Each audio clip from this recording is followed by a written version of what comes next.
Nundi lo dako debu do bato mena jayegbe lo mau chite lo wawutu. Mau leno sunsun lo bono la wula lo bono zeme ya ga ero gantwedi hodie. Kwa bado akuno zangra me fifo elo sinde khobwenu. Bwenu ndo ya bana khode ba mau na sede tué.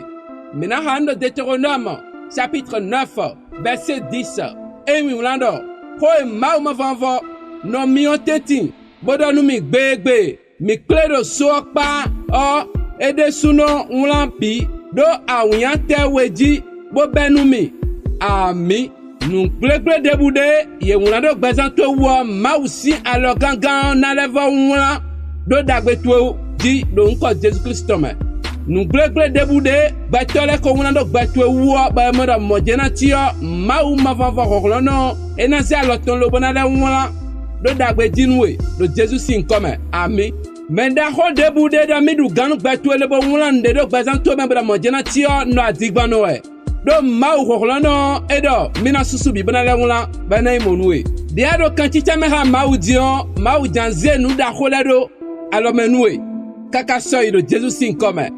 dia do kanchicha me ha mau dion e janze sogudo dagbe da alo menwe do Jesus sin come ami mau sian lo gangan na la wula gbazanto edo dagbeji bagbato nu kunde jire na bawe mo ami nunde bule mo lo gbatweji lo ba ma do kanchicha me ha ma ho ha e sunsun do Jesus Christ sin come ami wa me de mele ko gbe wan na yo